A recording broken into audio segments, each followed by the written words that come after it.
And speaking of the basketball team, love was not in the air when the Wildcats welcomed in-state rival Illinois to Welsh Ryan Arena. At 18-5, the Cats are smelling the NCAA tournament roses. Could they bring in win number 19?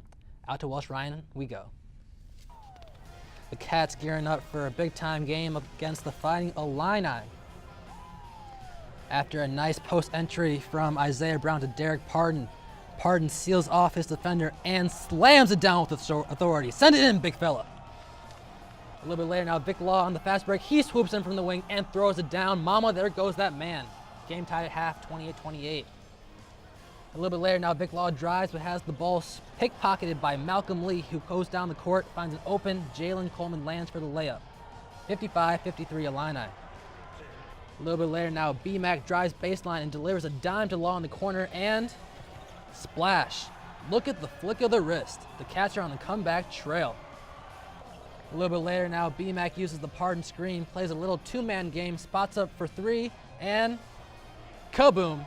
But the Cats would lose 68-61. Our own Lindsay Armacast has more. For the Cats in sports. That's right, Eric. What a time to be a Wildcat sports fan, especially basketball. The men's team has been the Cinderella story of the Big Ten thus far into the season. The Cats currently own a 15-4 record and are on a 3-game winning streak. But could they crunch the Ohio State Buckeyes? Let's take a look. Early on, it would be Gavin Skelly finding a wide-open Vic Law who misses the three, but gets his own rebound and gets the layup to go. A little bit later now, freshman Isaiah Brown uses the Sanjay Lumpkin screen and drives by two defenders and gets this tough layup to go. What a shot. Under 8 minutes to go in the half, Vic Law scoops up the loose ball. He's going to go coast to coast against three defenders, and he makes the layup. Under 2 minutes to go, Skelly fires a perfect backdoor pass to Sky Lindsey, who finishes the layup. Cats lead 36-31 at the break. Second half now, Lumpkin swings it over to Law in the corner, who drives to the middle and finds a wide open Brian McIntosh for the three, and splash. Cats up 3. Working the clock down now, Brown squeezes in a tough pass to Derek Pardon, who throws it down with authority. Oh yeah. Now with under 4 minutes to play, Brown goes one-on-one with the defender, drives, and somehow gets the shot to go. And the Cats would hold on to win 74-72 over the Buckeyes. Here's what Sky Lindsey had to say after the game. Everyone is invested in their role. We, assigned our roles, right before the season, right before everything got going, and everyone has accepted their role and invested and tried to star in their role. And I think that's another reason why we're a good team. We wanted this win really bad, and they haven't beaten Ohio State yet, so this was the one that we really want to get. With the win, the Cats got their first win in Columbus since 1977. It's a pretty long time. The next men's home game is this Thursday against the Nebraska Cornhuskers.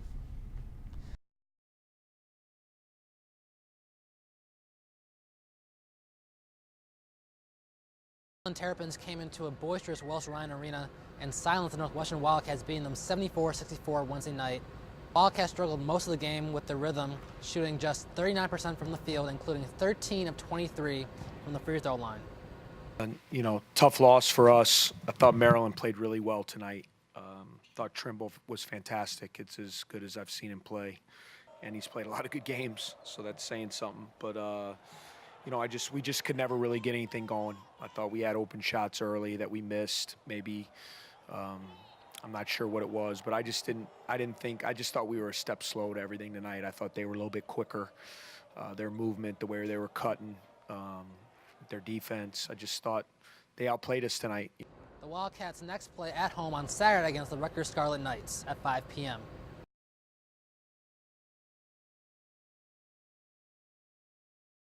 Football, basketball, badminton? Yes, the badminton club is one of the lesser-known club sports offered here at Northwestern. But what exactly is it? Similar to tennis, you have a racket, you can play singles or doubles, and pretty much you start with a serve. We start with underhand instead of overhead, pretty much. And yeah, a point is when it hits the ground, essentially, or you hit out. And then we score up to 21. We do rally scoring. Due to Northwestern construction, the badminton club is limited to one court at Bloomquist Gymnasium from 9 to 11 p.m. on Mondays and Tuesdays. In previous years, before SPAC was doing its grand thing, we had court space 3 days a week, Mondays, Wednesdays or Thursdays, and then Fridays from 6 to 8, which I think was an optimal time for both our undergraduate population and our older population. As of now, the badminton club is considered a conditional club sport, meaning it does not receive any university funding or have access to club sport transportation. Raising our standing to active, such that we get like a budget from the school and we can give more court space to our players and be able to organize more tournaments for them, because as of right now we only play two tournaments this entire school year, which kind of sucks.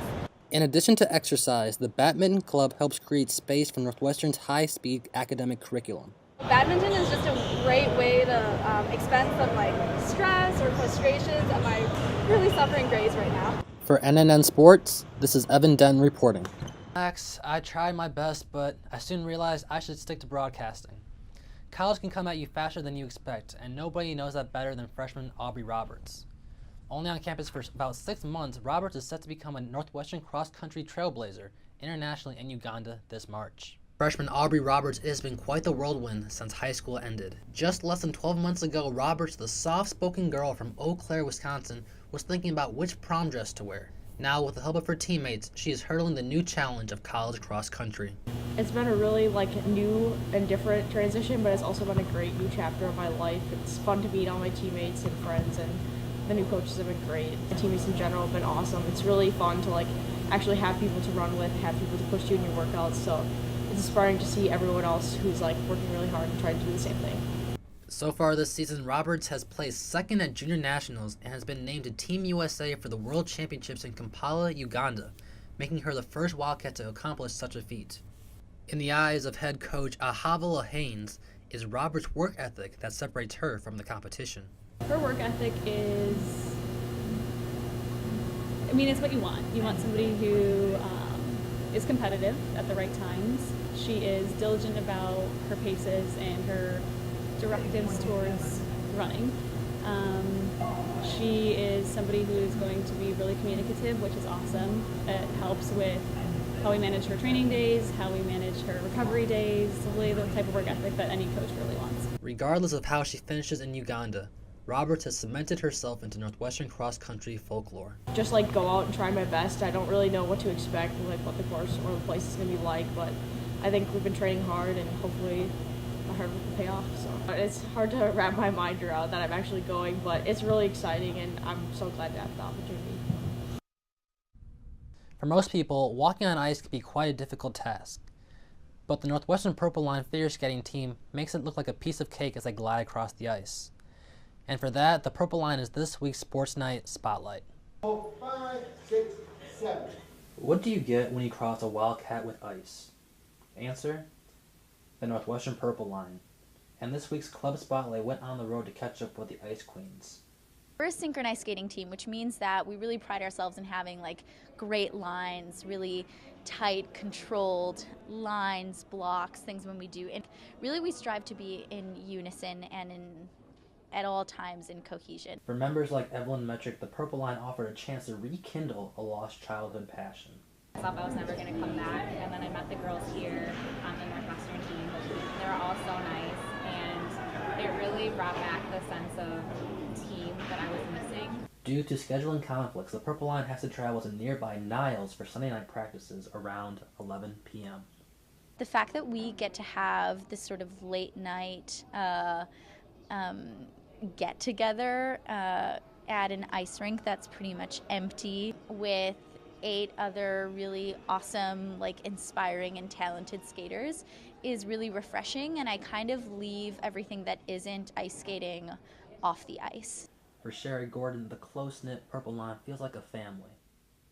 It was really nice just because as soon as I got onto the team, it was everyone was very open and very the camaraderie was really built very, very nicely. And so it's nice because you kind of have people who sort of understand sort of the commitment that it takes in the sport and just sort of the lifestyle a lot of times that it entails. So it's nice just to have people who kind of understand that and to have that sort of community. But beyond the ice, the figure skating club has become a womanhood. It's one of the best ways to sort of relax and to de-stress after a really, really long day, really long coursework, just tough work at Northwestern, and to get a sisterhood out of this. I love all the girls that I skate with. They're really awesome. Evan Denton, NNN Sports.